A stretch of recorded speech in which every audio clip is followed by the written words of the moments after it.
Welcome back to Important Updates, global news without the noise. Subscribe to stay updated. This is why you need to pay attention to Venezuela right now.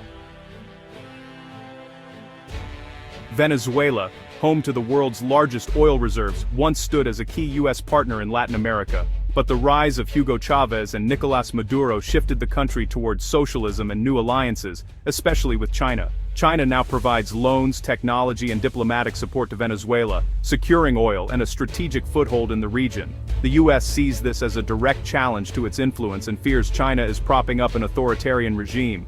Washington's goal: reduce and remove China's influence, believing that would topple Maduro and restore democracy.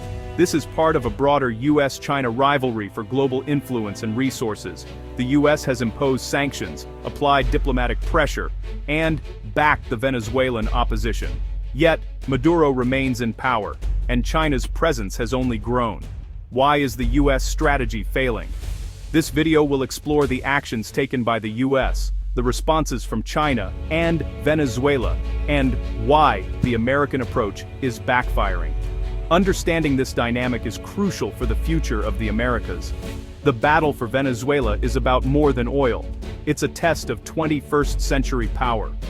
The outcome will shape the region's political and economic landscape for years to come. The stakes couldn't be higher. Let's dive in. Here's how the U.S. strategy unfolded, and why it's not working. The U.S. launched a maximum pressure campaign to isolate Maduro's government. Economic sanctions targeted Venezuela's oil company, PDVSA, crippling its main revenue source. Key officials, including Maduro, faced asset freezes and business bans. The aim: fracture the ruling elite and force regime change from within. Diplomatically, the U.S. recognized opposition leader Juan Guaidó as interim president, rallying allies to delegitimize Maduro. The embassy in Caracas closed, signaling total rejection of Maduro's authority. The U.S. also supported the opposition with humanitarian aid and pro-democracy funding. Military intervention was hinted at, but never materialized. The strategy combined economic, diplomatic, and political tools to force change and push out China. But the pressure campaign didn't break the regime. Instead, it set the stage for unexpected consequences. Here's what happened next. The U.S. underestimated the resilience of its adversaries. The U.S. strategy relied on two main pillars: sanctions and diplomacy. Sanctions cut Venezuela off from the U.S. financial system, targeting PDVSA and any company doing business with the regime. Secondary sanctions threatened foreign firms, including Chinese and Russian companies, with penalties for helping Venezuela. The message: working with Maduro is risky. Diplomatically, the U.S. built a coalition recognizing Guaidó as interim president, granting the opposition control over assets like Citgo. The goal: starve Maduro of resources and legitimacy. But cracks soon appeared. The international coalition weakened as some countries re-engaged with Maduro. Sanctions hurt Venezuela's economy, but the regime survived and ordinary people suffered most. The humanitarian crisis deepened, but the political outcome didn't change. Instead of collapsing, the regime adapted. The U.S. strategy, though powerful, had unintended consequences.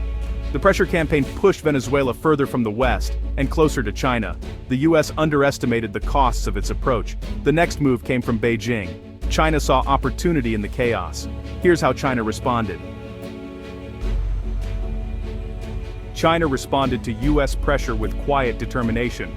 Its top priority: protect its $50 billion investment in Venezuela, mostly through oil-for-loan deals. As U.S. sanctions threatened repayment, China stepped in with technical aid to keep Venezuela's oil industry afloat.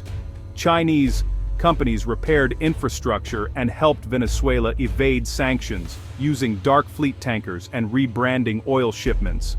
Diplomatically, China shielded Maduro at the UN, framing U.S. actions as illegal interference. Beijing's message: sovereignty matters, and the U.S. can't dictate terms. China's support gave Maduro crucial breathing room. More than just propping up a regime, China was securing its long-term interests in Latin America. By standing by Venezuela, China proved itself a reliable partner to others wary of U.S. dominance. China's patient, strategic approach paid off. It deepened its influence while avoiding direct confrontation. The U.S. pressure campaign only strengthened China's hand. As China dug in, Venezuela found new ways to survive. The regime's next moves would further entrench this alliance. The US strategy was backfiring. Here's how Venezuela adapted.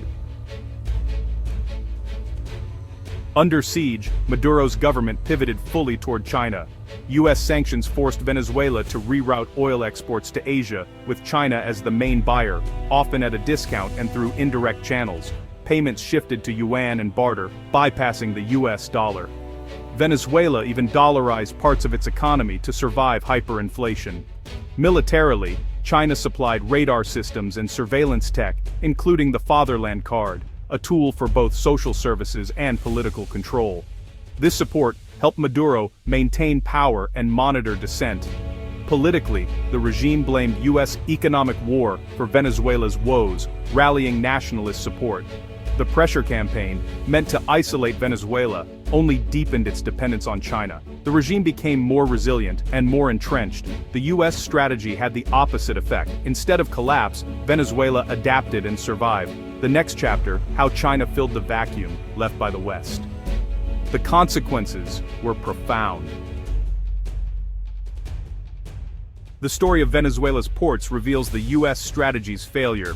La Guaira, once a hub for US and European trade, fell silent after sanctions, but with Chinese help, new ports like Araya were developed to serve China's needs. Chinese companies modernized infrastructure, creating new gateways for Venezuelan oil to reach global markets, bypassing US scrutiny.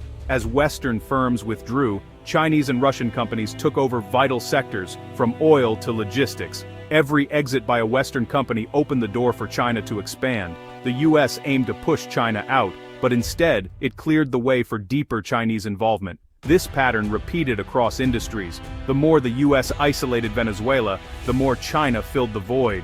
The US strategy didn't remove China, it entrenched it. Venezuela's dependence on Beijing became structural. The US had created the perfect conditions for its rival to thrive. The unintended consequences were now impossible to ignore. Here's why the American approach fell short. The US underestimated Maduro's resilience and China's commitment. Economic pressure didn't fracture the regime, it unified it. China saw Venezuela as a strategic partner, not just a debtor, and was willing to absorb losses for long-term influence. The US misjudged China's willingness to challenge American dominance in its own backyard. Sanctions devastated Venezuela's economy, but hurt ordinary people most, damaging US moral authority and weakening international support. China and Russia used the humanitarian crisis to paint the US as a bully. The US also overestimated the opposition's strength. Guaido's movement was fractured and lost momentum. With no credible alternative to Maduro, the US had no clear endgame. The strategy became pressure without a path to victory. The US approach was based on flawed assumptions. It failed to account for the new realities of global power competition. The result, a stronger China-Venezuela alliance and a weaker US position. The next scene, the global consequences of this failed policy. The lessons are stark. Instead of severing ties, US policy cemented the China-Venezuela alliance. Isolated from the West, Venezuela had no choice but to deepen its reliance on Beijing. Chinese companies now dominate key sectors: oil, mining, telecom, infrastructure. This is a long-term, structural partnership that won't be easily undone. China's leverage over Venezuela's future is now immense. The US inadvertently sent a message to other countries: defy Washington, and China will back you. Venezuela became a showcase for a multipolar world where US dominance is no longer guaranteed. The region is now more unstable, with China, Russia, and Iran entrenched in Venezuela. The humanitarian crisis and refugee flows have destabilized neighbors. The US effort to promote democracy led to more instability and a more entrenched autocracy. The policy failed to achieve its goals and created new problems. The world is watching and learning. The final lesson: how US foreign policy must adapt. Venezuela's story offers hard lessons for US foreign policy. The era of uncontested US dominance is over, especially in Latin America. Maximum pressure alone doesn't work when rivals like China offer alternatives. Broad sanctions can backfire, uniting regimes and fueling humanitarian crises. A smarter approach targeted sanctions, coordinated with allies and real diplomatic engagement.